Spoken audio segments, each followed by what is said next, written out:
오늘 우리가 함께 파헤쳐볼 이야기는요, 바로 2026년 기술 시장의 판도를 완전히 뒤집어 놓을 그야말로 거대한 IPO 빅뱅에 대한 것입니다.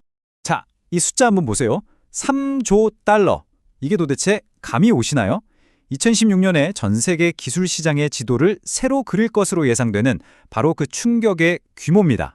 만약에 말이죠, 기술업계의 진짜 거물들이 그것도 세 곳이나 한꺼번에 주식시장에 나온다면요?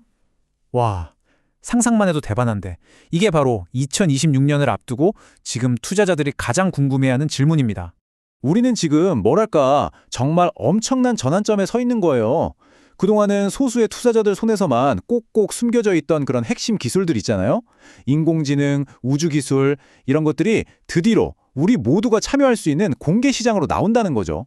근데 이게 다가 아니에요. 지금 시장에 돈이 어마어마하게 풀려 있거든요. 전문가들은 이걸 유동성 슈퍼사이클이라고 부르는데 바로 이 돈의 힘 때문에 이 거대한 변화가 훨씬 더 빠르게 진행되고 있다는 겁니다. 자, 그럼 이 거대한 게임의 첫 번째 선수 만나보실까요? 바로 우주, 그 마지막 미개척지를 완전히 정복하려는 야망을 가진 기업이죠. 스페이스X입니다. 이게 진짜 재밌는 부분인데요. 분석가들은 스페이스X를 그냥 로켓 회사로 보지 않아요. 그게 아니라 우리가 매일 쓰는 전기나 수도처럼 아예 지구 바깥의 필수 인프라를 독점하는 기업으로 보고 있다는 거죠. 생각의 스케일이 다르죠? 스페이스X의 힘은 딱 두 가지에서 나옵니다. 아주 명확해요. 한쪽에서는 이 스타링크 위성 인터넷이 뭐랄까 마르지 않는 샘물처럼 꾸준히 현금을 벌어들이고 있고요. 다른 한쪽에서는 스타쉽. 이건 경쟁자가 아예 따라올 수 없는 압도적인 로켓 기술로 버티고 있는 거죠. 이 두 개의 엔진이 회사를 이끄는 겁니다. 그런데요, 진짜 핵심은 따로 있습니다. 스페이스X의 가장 큰 리스크가 기술적인 문제가 아니라는 거예요. 오히려 우주 쓰레기 관련 규제라던가 나라들 간의 복잡한 정치적 긴장감, 이런 규제와 정치의 영역이 훨씬 더 큰 도전 과제라는 점입니다. 자, 우주에 스페이스X가 있다면 이 지상에서는 또 다른 거인이 기술 지형도를 완전히 바꿔놨죠. AI, 인공지능을 우리 모두의 일상 대화 속으로 끌어들인 장본인, 바로 오픈 AI입니다. 오픈 AI를 그냥 챗 GPT 만드는 회사, 이렇게 생각하면 큰 그림을 놓치는 겁니다. 비유하자면 모든 컴퓨터에 윈도우가 깔려 있는 것처럼 앞으로 나올 거의 모든 AI 서비스들의 기반이 되는 말 그대로 AI 업계의 운영체제로 자리매김하고 있다는 평가를 받고 있어요. 이런 평가가 나오는 데는 다 이유가 있겠죠? 우선 이 GPT 모델이 다른 기업들이 소프트웨어를 만들 때 없어서는 안 될 필수 부품이 되어가고 있다는 점, 그리고 또 하나는 기업 고객과 일반 사용자 양쪽에서 돈을 벌어들이는 속도가 정말 폭발적이라는 사실, 이 두 가지가 바로 오픈 AI의 성장 동력입니다. 하지만 빛이 있으면 그림자도 있는 법이죠. 이 눈부신 성공 뒤에는 어마어마한 대가가 따릅니다. 상상을 초월하는 컴퓨팅 비용, 그러니까 전기세랑 서버 비용이 엄청나고요. 그리고 마이크로소프트와 정말 복잡하게 얽혀있는 이 재무관계, 이게 바로 오픈 AI가 안고 있는 가장 큰 리스크로 꼽히고 있습니다. 자, 이렇게 두 거인이 팽팽하게 맞서는 가운데 이 거대한 경쟁에 아주 영리하게 뛰어든 마지막 주자가 있습니다.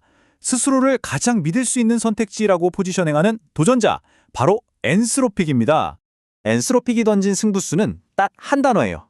신뢰. 요즘 AI가 너무 발전해서 좀 무섭다는 이야기도 많잖아요. 바로 그 지점을 파고드는 거죠. 특히 금융이나 의료처럼 규제가 아주 까다로운 대기업들한테 우리는 가장 안전하고 믿을 수 있는 파트너입니다 라고 속삭이고 있는 겁니다. 아주 똑똑한 전략이죠. 이들의 전략 정말 명확하지 않나요? 안전을 최우선 가치로 내세워서 까다로운 대기업 고객들을 집중 공략하는 것. 그리고 그 뒤를 보세요. 아마존하고 구글이라는 말이 필요 없는 두 거인이 든든하게 받쳐주고 있습니다. 이건 정말 무시할 수 없는 힘이죠. 하지만 물론 도전 과제도 만만치 않습니다. 이미 오픈 AI라는 강력한 챔피언이 버티고 있는 시장이잖아요. 후발주자로서 인지도를 끌어올리고 또 시장 점유율을 한 뼘 뺏어와야 하는 정말 힘겨운 싸움을 벌여야만 합니다. 자, 이렇게 세 기업을 한눈에 비교해보니까 전체적인 구도가 딱 들어오지 않나요? 우주 인프라를 독점하려는 스페이스X, AI의 운영체제가 되려는 오픈 AI, 그리고 안전을 무기로 틈새를 노리는 엔스로픽, 각자 뚜렷한 전략과 저마다의 약점을 가진 세 거인의 모습이 아주 명확해집니다. 좋습니다. 그럼 이 새 거인의 등장이 나머지 시장에는 어떤 영향을 미칠까요? 자, 바로 이 지점부터 이야기는 훨씬 더 흥미로워집니다. 진짜 큰 파도는 이제부터 시작이거든요. 이 거대한 자금의 이동은요, 시장에 최소 3가지의 큰 파도를 일으킬 것으로 보입니다. 첫째, 이 IPO로 시장에 풀린 어마어마한 돈이 AI의 곡괭이와 삽이라고 할 수 있는 곳, 그러니까 반도체, 데이터 센터, 전력 같은 인프라 산업으로 흘러 들어갈 거라는 점. 둘째, 좀 똑똑하고 신중한 투자자들은 변동성이 크니까 직접 투자하기보다는 관련 ETF로 몰려들 가능성이 크고요. 그리고 마지막으로 기존의 빅테크 기업들 있죠. 이들은 이제 혁신하지 않으면 도태될 수 있다는 엄청난 압박을 받게 될 겁니다. 결국 이 모든 이야기는 하나의 거대하고 또 도발적인 질문으로 이어집니다. 2026년에 펼쳐질 이 메가 IPO는 과연 우리에게 주어진 역사적인 기회가 될까요? 아니면 한 세대를 뒤흔들 최악의 거품으로 기록될까요? 앞으로 몇 년간 시장의 모든 참여자들이 바로 이 질문에 대한 답을 찾기 위해 분주하게 움직일 겁니다. 여러분의 생각은 어떠신가요?